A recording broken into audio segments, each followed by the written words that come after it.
Mas vamos abrir a palavra do Senhor em Mateus, capítulo 20, versos 20 até o verso de número 28. Mateus, capítulo 20, versos 20 até o verso de número 28.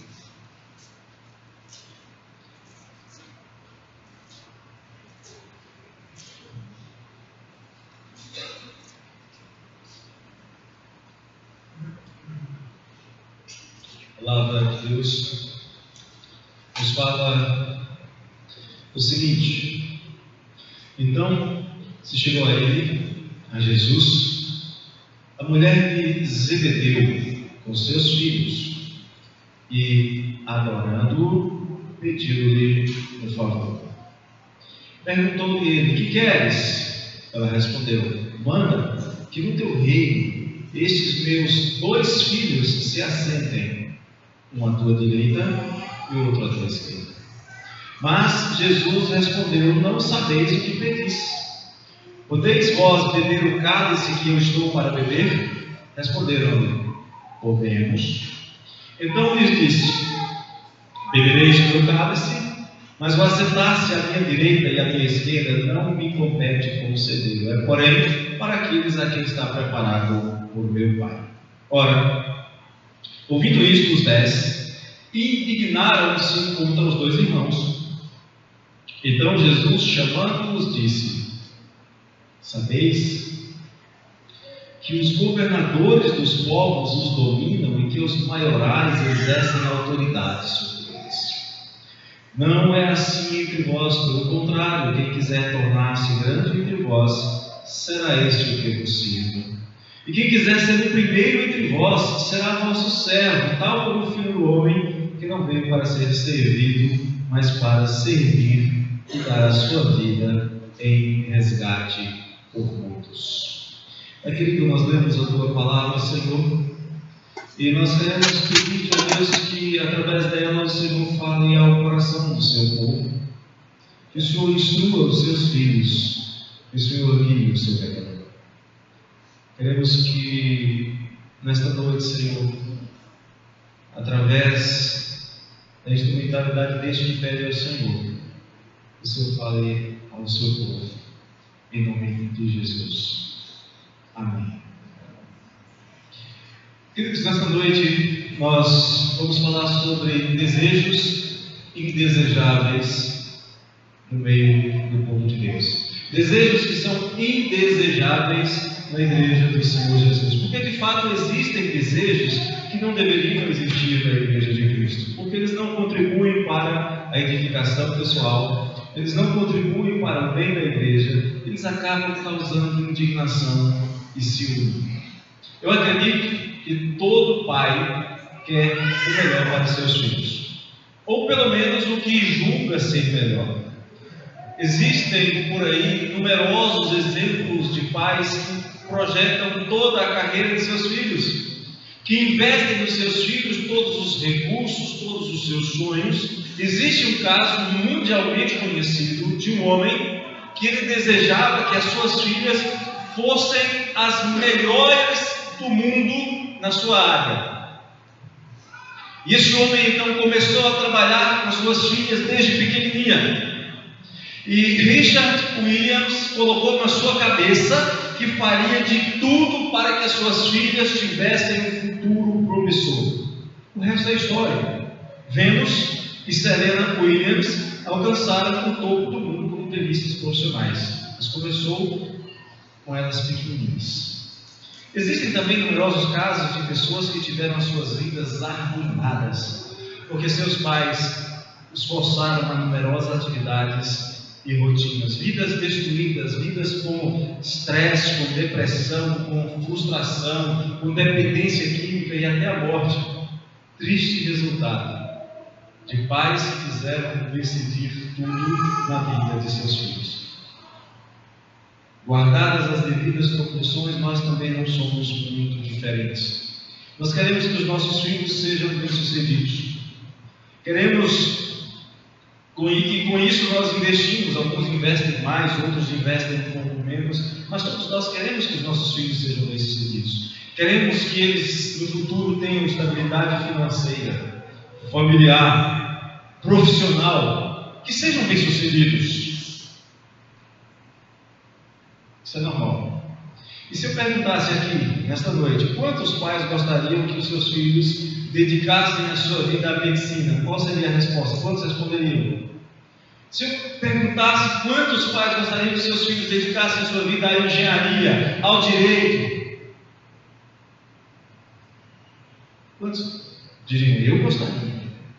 Quantos pais gostariam que os seus filhos dedicassem as suas vidas a estudos teológicos e preparação para o serviço do Senhor, num estilo de vida que nunca vai dar estabilidade financeira, onde eles nunca vão poder dizer que finalmente encontraram o seu lar, que viverão como peregrinos e errantes pelos cantos da terra, e muitas coisas se parecendo com os homens e mulheres descritos lá na carta aos Hebreus, no capítulo 11, versos 37 e 38.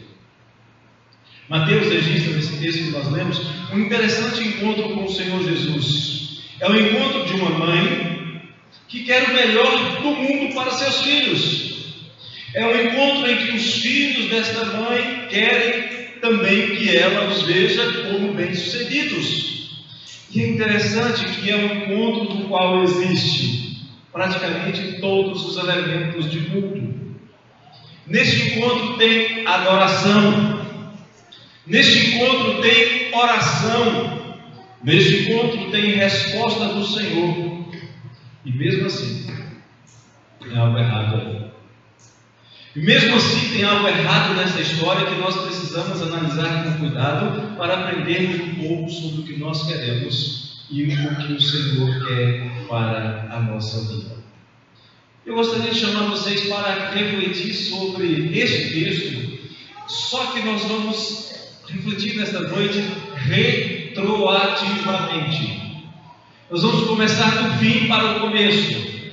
Nós vamos começar, queridos, dos versos 22 e 23, e depois a gente vai voltando. Mateus 20, 22 e 23 ensina-nos que cobiçar as coisas terrenas só mostra a nossa própria indignidade em receber as coisas celestiais. A cobiça pelas coisas do mundo só mostra quão indignos nós somos de recebermos as coisas celestiais. Mateus 20, 22 diz que Jesus respondeu àquela mãe: não sabeis o que pedis. Eu dei vós beber o cálice que eu estou para beber. Responderam, não podemos. Então lhes disse: bebereis o meu cálice, mas o assentar-se à minha direita e à minha esquerda não me compete conceder. É, porém, para aqueles a quem está preparado como o quarto. A mulher de Zebedeu, com os filhos de Zebedeu, vou dar o nome deles para vocês, Tiago e João, aqueles dois que com Pedro estavam no barquinho. Eles chegam diante do Senhor numa atitude de adoração. Eles chegam diante do Senhor com a intercessão da sua mãe, numa atitude de oração. Mas, queridos, se nós formos analisar com cuidado, é uma adoração interesseira, é uma oração egoísta. E nós vamos então analisar a resposta dada por Jesus. Como Jesus responde a uma adoração interesseira, a uma oração egoísta? A pregação moderna, comum nos nossos dias, em muitos lugares, diz que não havia nada demais no pedido daquela mulher de seus filhos. Está tudo certo. Não há mal nenhum, segundo ensinam, não há mal nenhum em alguém querer se dar bem. Na verdade, é muito mais comum nós ouvirmos as pessoas serem chamadas para a igreja para que se deem bem, para que tenham melhores empregos, para que a sua família seja melhor. Com o canto meloso e enganador da sereia do amor ao mundo que diz: pare de sofrer agora, Jesus tem para você toda vitória. Só que a vitória que prega é riqueza terrena, é comodidades terrenas, e não aquela vitória que vem de Jesus, que nos faz mais que vencedores sobre algumas coisas que nos vêm sobre nós. Por exemplo, A vitória de Jesus é aquela que nos faz vencedores quando a perseguição por causa da nossa fé se levanta contra nós. E não diz que a perseguição cessa, muitas vezes não cessou.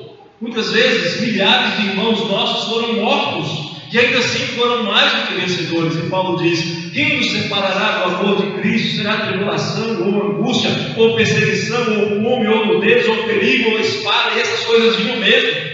Como está escrito: por amor de ti somos entregues à morte o dia todo, fomos considerados como ovelhas para o matador. E aí Paulo diz no verso 37, muito mal usado modernamente: em todas estas coisas, porém, somos mais que vencedores por meio daquele que nos amou. O que fazer? O que Jesus faria? O que Jesus fez? As técnicas modernas de administração recomendariam que os irmãos Tiago e João, com a sua mãe, fossem chamados em particular e advertidos sobre o seu erro. Mas Jesus não era um administrador moderno. Jesus é Jesus. Um pouquinho antes desse mesmo capítulo, capítulo 20, Jesus conta a parábola do dono da casa que tinha uma vinha e saiu para assalariar trabalhadores. E esse dono da casa é chamado de o déspotes, o déspota da casa. Sabe o que é um déspota?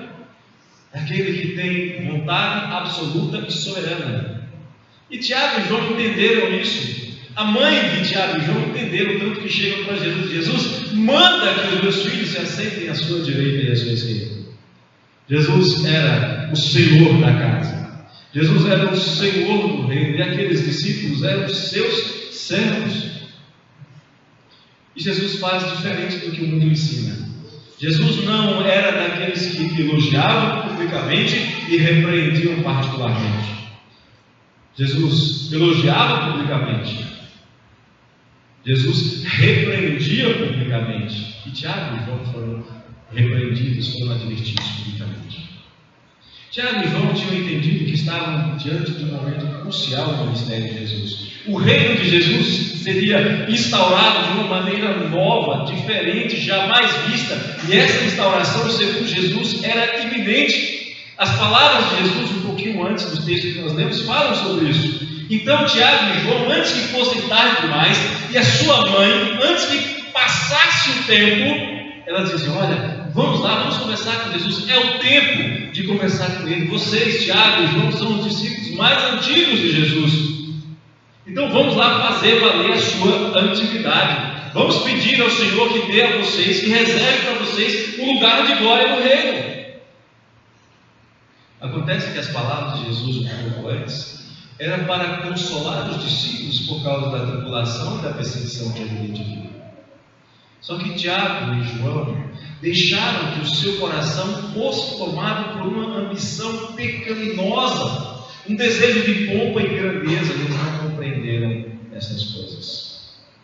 Tiago e João queriam a glória sem passar pelo caminho da glória. Eles queriam a bênção sem o Calvário. Eles queriam o trono sem a cruz. Eles queriam a honra sem o serviço. E isso não é admissível no reino de Cristo. Cristo diz que eles ainda não estavam prontos para o cálice, mas chegaria o momento em que eles receberiam. Chegaria o momento em que o Senhor lhes daria o cálice que estava preparado para eles. Não era o mesmo cálice que Jesus tomaria. Não era o mesmo cálice que Jesus rogaria ao Pai que, se possível, fizesse passar dele. Tiago e João e a sua mãe não sabiam o que era o cálice de Cristo. E se soubessem, eu duvido que cobiçariam. Observe que o pedido é: nós queremos 2 cadeiras altas, 2 tronos ao lado do seu. Eles estavam pedindo para serem os ladrões crucificados ao lado de Jesus. Eles não imaginavam o peso da ira que seria derramada sobre o filho, a ponto do filho clamar amargamente no desamparo: Eli, clamar, sabachthani. A ponto do filho clamar: Deus meu, por que me desamparaste? Ninguém quer o amargor da cruz. É óbvio que todos desejam o consolo do céu. É fácil convencer alguém a ir a uma festa onde vai haver abundância de prazeres. E é por isso que atualmente o caminho da religiosidade sem compromissos encontra muitos andando alegremente nele. Mas poucos, muitos poucos, querem o caminho íngreme e reto do discipulado, da renúncia de si mesmo, de tomar a sua cruz para seguir e servir ao Mestre. Então, observe que Jesus era seguido por multidões naqueles dias. Só que na primeira oportunidade que Jesus mostrou as exigências do reino, a maioria o abandonou. E mesmo os 12 que ficaram, um era traidor, e pelo menos 10 na hora da crucificação fugiram. Talvez ali, somente ali, aos pés da cruz, no momento da crucificação, João finalmente tenha compreendido a insensatez do pedido de estar sentado ao lado do trono de Jesus. Eu acredito que a maioria das pessoas que vive de maneira muito tranquila a sua vida religiosa, talvez faça isso porque ainda não tenha percebido as implicações de ser discípulo de Jesus, porque ainda não compreendeu corretamente a mensagem da cruz, porque ainda não entenderam da sua indignidade de entrarem no reino de Deus, ainda não perceberam o fato de que seu lugar não é um trono no reino, mas o que merecem são os prêmios da cruz. A Bíblia diz claramente que o Senhor Jesus nos tira do império das trevas e nos faz assentar nos lugares celestiais em Cristo Jesus. Isso não quer dizer que a gente vai ter trono para sentar do lado de Cristo no céu.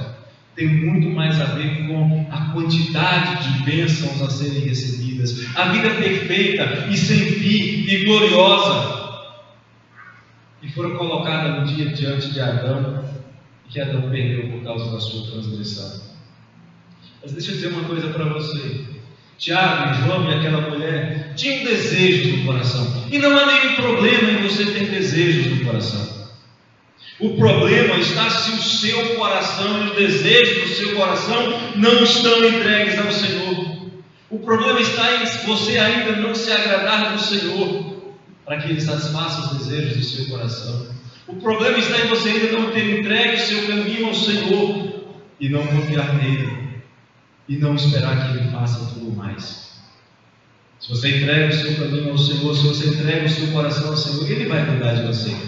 Ele vai cuidar de dar para você a satisfação da sua presença e do seu pastoreio, mais do que das coisas que Ele fez. Lembra que diz o Salmo 23?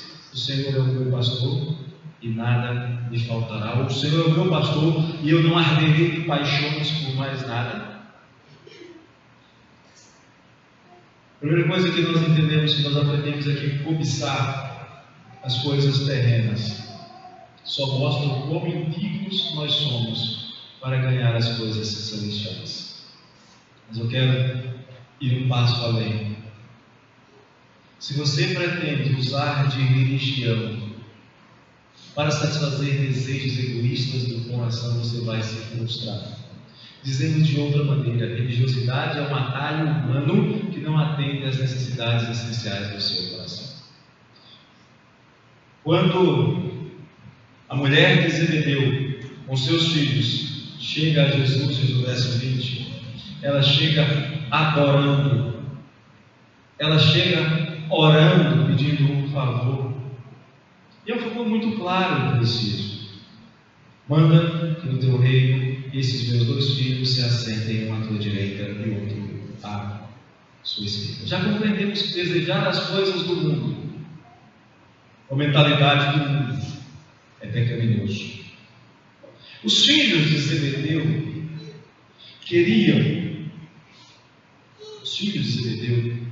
eles queriam alcançar alguma forma de poder e honra pessoais no reino de Deus, porque ainda não tinham compreendido o que era o reino de Deus. Dizendo de outra maneira, queridos, o reino de Deus não é um instrumento para você se dar bem. Quando nós olhamos para o que esta mulher e seus filhos fizeram, nós podemos perceber que até mesmo as coisas boas, até mesmo as coisas santas, podem ser usadas para atingir interesses mesquinhos do coração pecador. É por isso que o nosso coração na Bíblia é chamado de enganoso e desesperadamente corrupto. É por isso que Davi um dia pede ao Senhor que sonde o seu coração e que o absolva das faltas que ele não consegue discernir.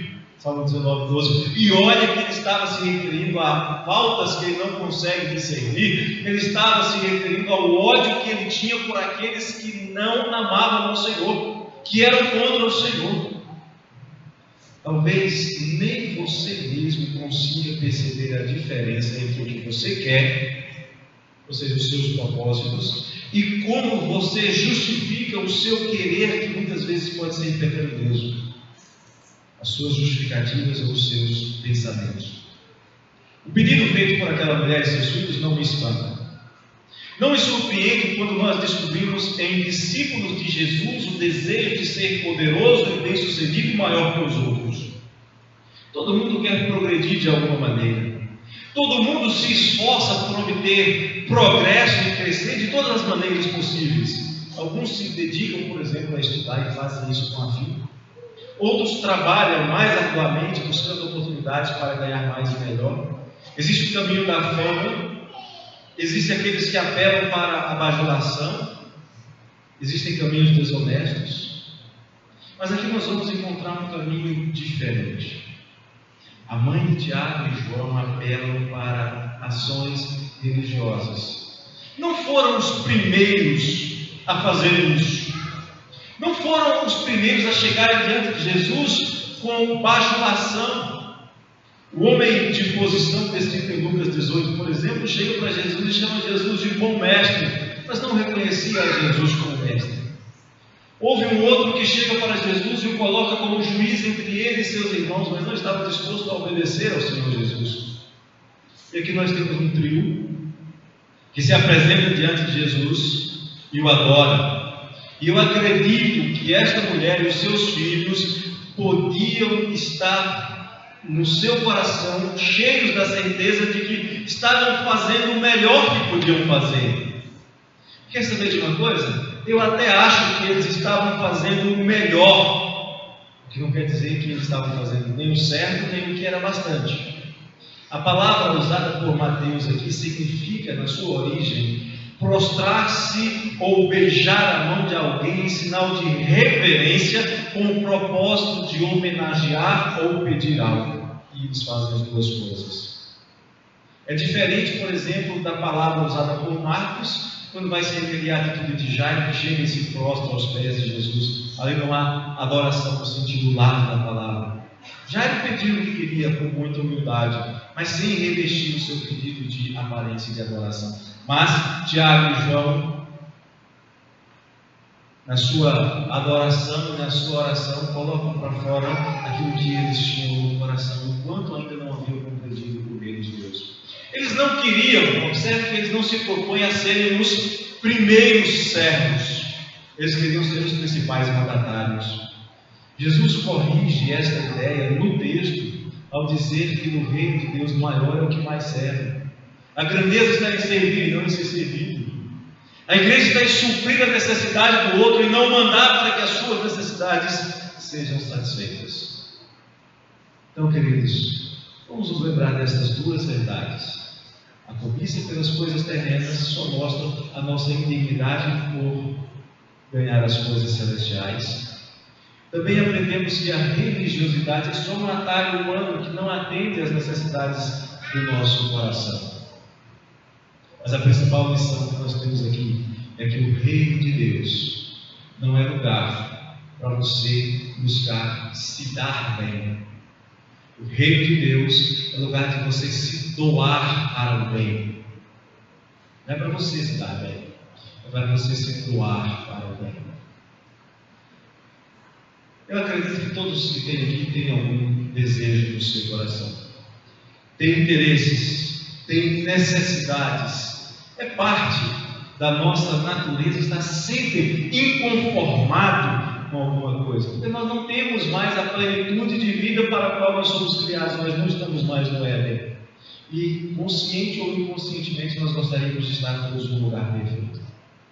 Sabendo disso, sabendo que nós sempre queremos alguma coisa, tem gente inescrupulosa que se aproveita dessa ansiedade, tomar a Bíblia nas mãos, torcer a palavra de Deus e oferecer o que Deus não ofereceu. Saem por aí, enganando a muitos. E o resultado é que com isso vão gerar gente frustrada.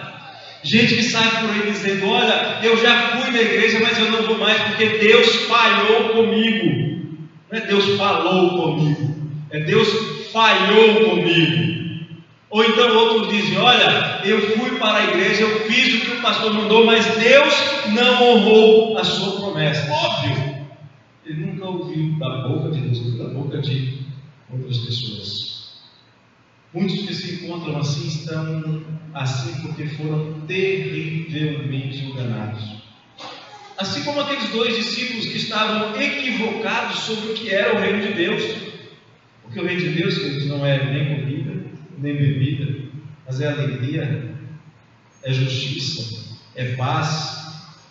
Também não haviam entendido ainda a extensão do reino de Deus. Eles queriam se assentar-se uma à direita e outro à esquerda de Jesus, mas Jesus diz: o reino de Deus está dentro de vós. Jesus havia convocado seus discípulos para lhes dar instruções. Jesus estava a caminho de Jerusalém, onde seria crucificado. Jesus se apresenta como um dono da casa, com autoridade incontestável, que saiu para chamar trabalhadores para a sua vinha. E Jesus havia acabado de dizer que daria a cada um o que bem entendesse. E na parábola que ele conta, ele deu igualzinho para cada um dos assalariados. E agora vem dois que dizem: Senhor, nós queremos mais. Ele já havia dito que a expectativa por mais era pecaminosa, e agora eles estavam dizendo: nós queremos mais. Os discípulos não entenderam nada do que Jesus estava dizendo. As palavras do despedido de Jesus ainda não haviam sido compreendidas. Um dos meus professores do mestrado, ele costuma dizer, está vivo ainda, bastante idoso. Ele diz que a maior dificuldade de pastoreio da igreja é ensinar a igreja a pensar teocentricamente. É pensar a partir da palavra de Deus para praticar a palavra de Deus. Nós pensamos antropocentricamente, nós pensamos egoisticamente, e era exatamente isso que Tiago e João estavam fazendo. Mesmo depois de Jesus dar tantas instruções sobre o fim de sua missão, que era buscar e salvar o perdido, eles ainda não haviam entendido. Estavam há 3 anos, eram os mais antigos andando com Jesus, ainda não haviam entendido a missão de Jesus e o que significava o reino de Deus. 3 anos, com o melhor dos mestres, vendo demonstrações extraordinárias de graça, ainda não haviam entendido e ainda tinham o seu coração nos tesouros, no sistema do mundo. Tiago e João, com a complacente intercessão da sua mãe, e essa mulher os amava. Essa mulher queria algo que quase todo mundo quer, o melhor do mundo para os seus filhos. Mas eles vão dizer para Jesus: nós queremos ser servidos e não servir. Eles fazem isso, queridos, porque ainda não haviam compreendido a natureza do reino de Deus. Vamos guardar essas 3 verdades. Primeiro, a cobiça pelas coisas do mundo só evidencia a nossa iniquidade por ganhar as coisas celestiais.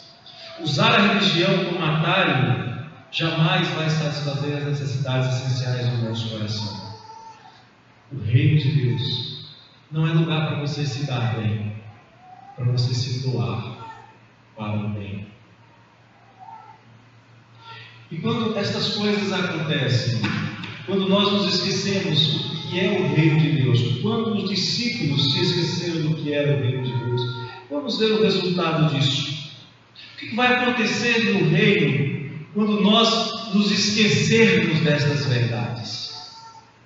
O texto vai nos dizer que a cobiça do coração de Tiago e João causaram dissensão e não edificação no reino de Deus.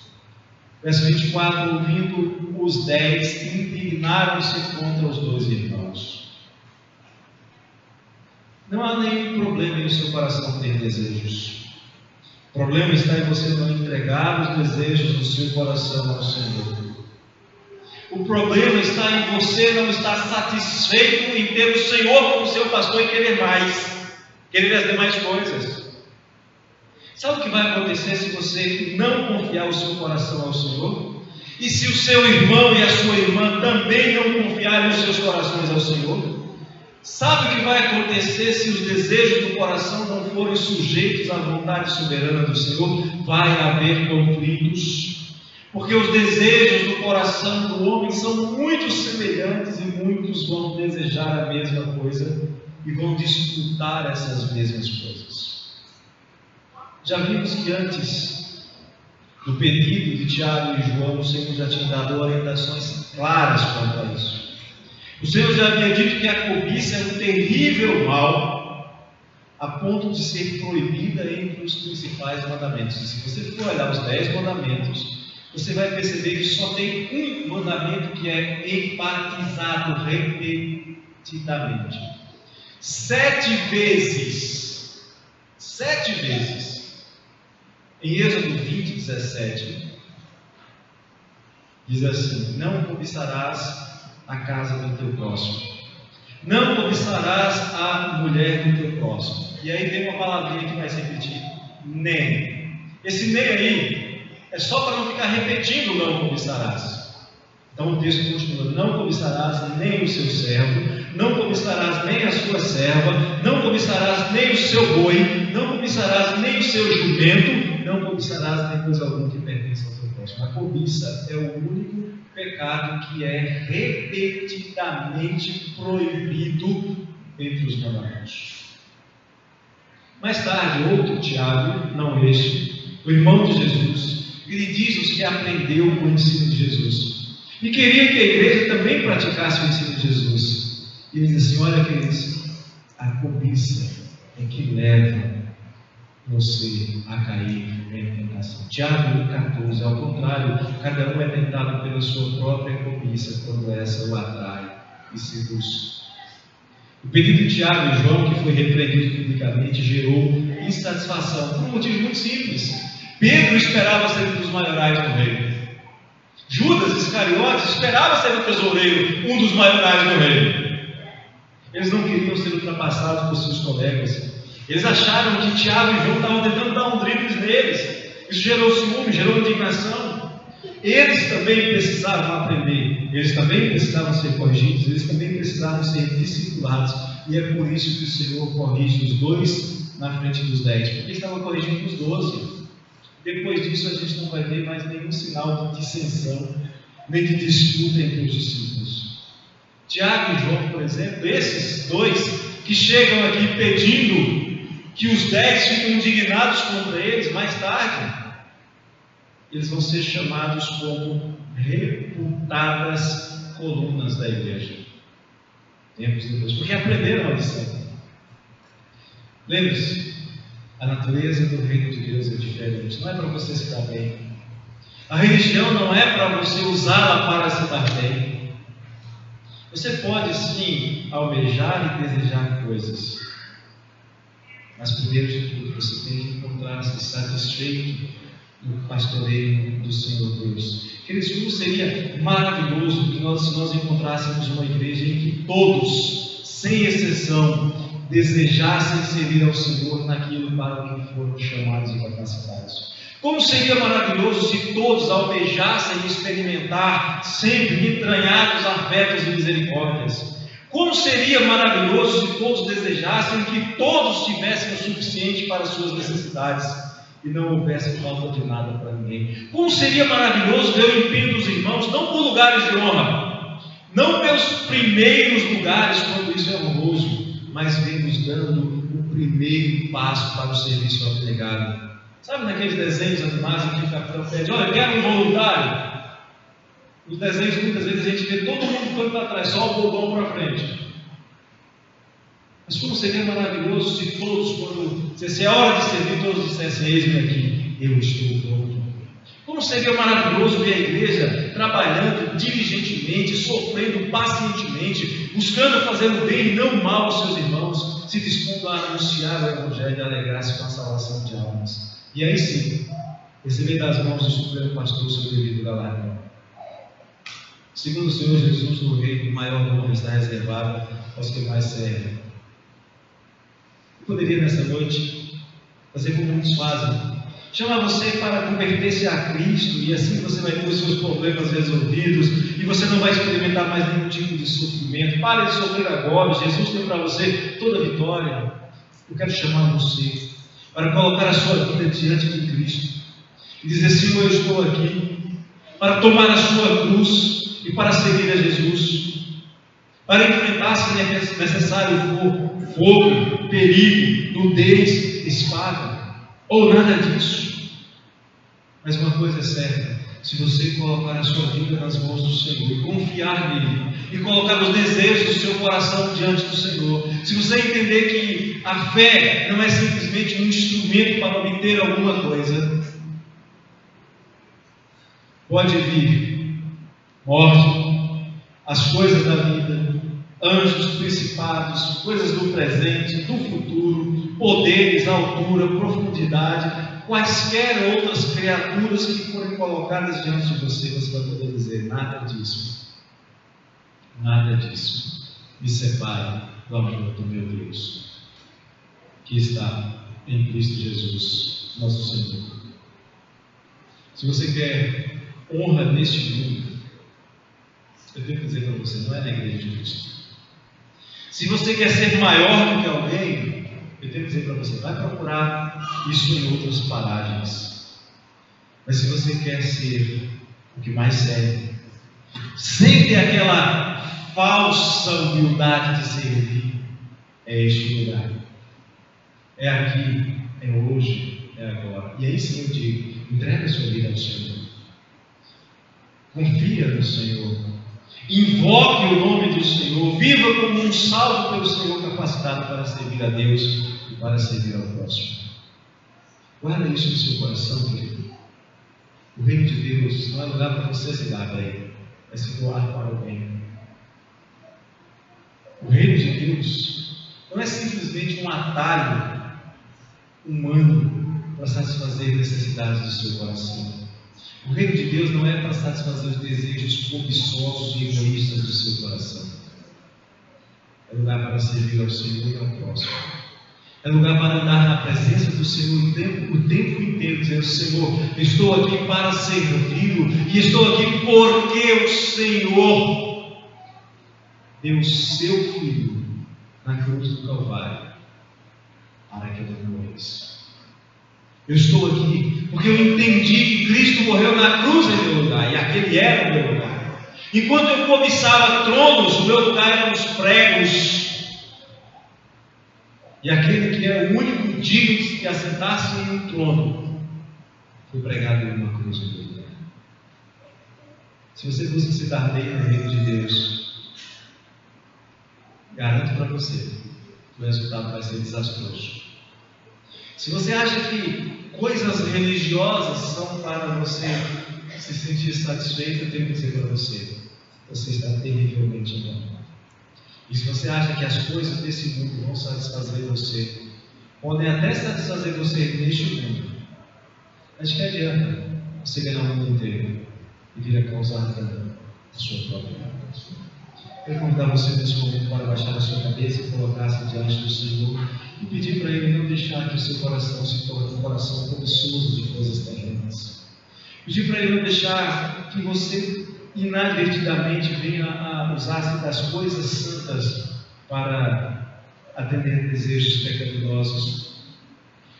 Pedir para Ele fazer com que o seu coração se disponha a servir, a se doar, e que você não sinta no coração o desejo de se dar bem. Feche seus olhos neste momento. Ore ao Senhor. Peça para Ele abençoar você e te conceder estas graças nesta noite.